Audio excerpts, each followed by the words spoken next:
చెప్పండి అమ్మా lily sir ఇట్లా ఏమంటాం మనం x axis y axis axis Y axis ఇది యాక్సిస్ అది x dash y dash Y y dash సరే నాకు చెప్పండి జనరల్గా మనకు అసలు దీనికంటే ముందు ఇక్కడ ఒక పాయింట్ ఉంది సమ్ ఏ అనుకుందాం మనకు తెలియదు కాదు ఇక్కడ ఒక పాయింట్ ఉంది దీనికి సమ్ బి అనుకుందాం అది ఏమడిగాడంటే ఈ రెండు పాయింట్లకి మధ్యలో ఎంత డిస్టెన్స్ ఉంది ఎంత డిస్టెన్స్ ఉంది మనకి మనకు దేని ద్వారా కోఆర్డినేట్స్ కోఆర్డినేట్స్ అంటే ఏంటి x and y X and Y. అంటే ఇంకా మన భాషలో ఏంటన్నా రెండు వస్తాయి సార్ మనం ఎక్కడ ఉంటాం అన్నమాట ఈ ఆరిజిన్ దగ్గర ఉంటాం మనం ఏమంటాం అన్నమాట ఫస్ట్ ఏంటి అడ్డంగా ఎంత దూరం దాన్ని ఏమంటాం x and y x comma y అవునా ఎక్స్ వై ఎక్స్ అంటే ఏంటి అడ్డంగా కానీ ఎక్కడి నుంచి చూస్తాం ప్రతిసారి కూడా 0 దగ్గర అవునా ఇట్లా ఉపయోగించి ఇట్ల మధ్యలో డిస్టెన్స్ ఎంత కనుక్కోవాలి కొంచెం ఊహించడానికి కొంచెం కష్టంగా అనిపించింది అని అనుకోవచ్చు సరే నాకు వచ్చి చెప్పండి ఇదేం విజిబుల్గా ఉంటుంది ఇప్పుడు ఈ లైన్ ప్యారల్గా ఉన్నాయి yes sir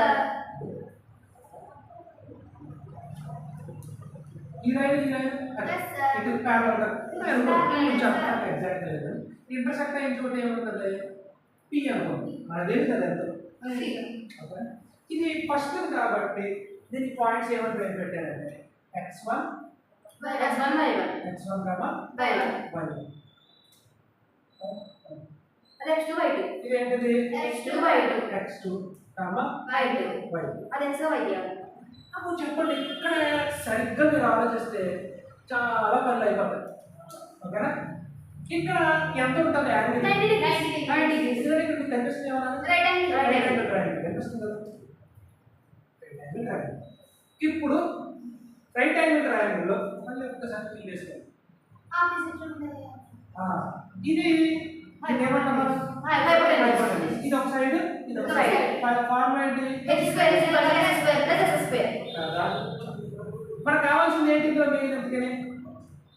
p sir h కావాలి హెచ్ కావాలి అవునా ఇప్పుడు దీన్ని ఈ ట్రయాంగిల్ కంపేర్ చేయడానికి ట్రై చేయాలి Yes, sir. ఓకేనా హెచ్ కావాలి మనకు ఈ సైడ్ ఎంత తెలుసా మనకి తెలియదు ఇది తెలియదు ఏదైనా పద్ధతి ఉందేమో కనిపెట్టడం ట్రై చేయాలి ఫస్ట్ ఏం కావాలి మనకి హెచ్ కావాలి అంటే ఒకవేళ H is equal to root of S square plus S square ఇప్పుడు మీరు డిస్టెన్స్ ఫార్మ్ లో కూర్చోండి ఫస్ట్ వస్తుంది రూట్ అని వచ్చిందా అంటే అక్కడ వరకు క్లారిటీ ఉంది ఈ సైడ్ లో అంటే సరిగ్గా కనిపెడితే మనం అడిగిపోయింది ఈ Yes, sir. సైడ్ ఫస్ట్ అడ్డంగా ఉన్న కనిపెడతాం ఇప్పుడు చెప్పండి ఇక్కడి నుంచి ఇక్కడికి ఎంత దూరం చెప్పలేదు అంటే చెప్పలేదా? తెలియదు ఓ పని చేయాలి కింద ప్యానల్ కాబట్టి ఊహించడానికి ట్రై చేయండి ఈ ఓ ఉంది కదా ఇలా అడ్డంగా వేయాలి ఇవి అడ్డంగా ఒకే దూరం ఉన్నాయి p ఉంటుంది ఒకే లైన్ ఉన్నాయి కదా అంటే నేను ఇక్కడ ఉన్నాను అడ్డంగా ఒకే దూరం వెళ్ళాను ఎస్ సార్ అవునా పి ఎక్కడ ఉందో బి కూడా అక్కడ ఉంది అడ్డంగా నిలువుగా నేను చెప్పట్లేదు ఏంటది అడ్డంగా మాత్రం ఇక్కడ నుంచి బి ఎంత దూరంలో ఉందో అడ్డంగానే టీ కూడా అంతే దూరం ఉంది అంటే బికి ఉన్న నెక్స్ట్ దేనికి వస్తుంది పి కూడా వస్తుంది కదా సో ఇది ఎంత అవుతుంది ఎక్స్ స్క్వేర్ x2 కెమెరా ఉంటే 2 సారీ ఎక్స్ ఓకే కంగారు పడ చెప్పలేదు ఇంకా y2 ఎలా చెప్తాం చాలు ఇక్కడ నుంచి ఇలా నిలువుగా వస్తున్నాం కదా ఇప్పుడు నిలువుగా ఇక్కడికి వచ్చింది నిలువుగా ఊహించుకోవడానికి వచ్చింది నిలువుగా ఇప్పుడు పీకి నిలువుగా ఏదుంది ఏ కదా అంటే ఏకి ఉండేది ఏముండదు P ఉంటుంది. పీకి ఉండదు అంటే ఏకి ఏముంది అర్థం y1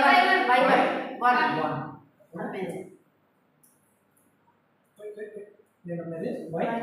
మరి మైనస్ ఎలా వచ్చింది కంగారు పడ నాకు ఒకటి చెప్పండి ఇక్కడ 1 ఉందనుకుందాం కిలోమీటర్ రాదు చూసారు ఎప్పుడైనా అయితే మీరు ఇక్కడి నుంచి పరిగెడుతున్నారు ఓకేనా మీరు మ్యారథాన్ రన్నర్స్ అనుకోండి ఓకేనా ఫస్ట్ పరిగెట్టారు తర్వాత ఫస్ట్ దాని నుంచి పరిగెట్టారు 10 కిలోమీటర్ల దాకా ఎంత అవుతుంది 10 కిలోమీటర్స్ 1 నుంచి 10 దాకా కలిపి 10 minutes లో 9 ఎంత అవుతుంది ఇక్కడ లాజిక్ ఆలోచన సింపుల్ దగ్గర 9 అవుతుంది ఇప్పుడు ఇంకోటి చూద్దాం ఇంకో నెంబర్ చూద్దాం క్లిక్ అవుతుంది కాకపోవడం ఇది 3 కిలోమీటర్స్ మార్క్ జనరల్ మీరు ఇక్కడి నుంచి స్టార్ట్ చేశారు ఎస్ సార్ ఇక్కడ అంటే ఇక్కడ ఎంత ఉంది 10 కిలోమీటర్స్ ఉంది ఇది ఎంత అవుతుంది 7 3 కిలోమీటర్లు చేయడం 10 కిలోమీటర్లు రాయాలి 7 ఇంకా మీరు క్లిక్ అవుతుంది Yes, sir. ఇప్పుడు x1 పెద్దదా x2 పెద్దదా చెప్పండి x2 అవునా అంటే ఇక్కడ ఏం మైనస్ చేయాలంటారు x2 minus x2 minus x1 అవునా పెద్ద మనం చిన్న రాసి కదా. సో ఈ సైడ్ ఎంత అవుతుంది ఇది x2 minus x1 అర్థమైందా ఇప్పుడు నిలువుగా ఆలోచించండి నిలువుగా y2 minus y1 పెద్దది y1 చిన్నది y1 సో y2 ఎంత minus y1 అవుతుంది y2 మైనస్ y ఇప్పుడు సైడ్ లో చేసినాయి మనకి Yes, sir. తీసుకొచ్చి ఏం చేస్తాం h is equal to root of s and x2 minus x x1 square minus x1 whole square plus ఎందుకండి ఇక్కడ Square minus కదా. అప్పుడు ప్లస్ ఉంది కాబట్టి ప్లస్ ప్లస్ ఇక్కడ ఏంటి y2 minus y1 whole square y1 whole square ఇక్కడ h place లో ఏం పెడతాం h పెట్టుకుందాం ఎంత అవసరం లేదు h ప్లేస్ లో ఏంటి ఇక్కడ ab ab is equal to ఇదే మన డిస్టెన్స్ yeah అర్థమైందా క్లాస్ Yes, sir. వచ్చిందా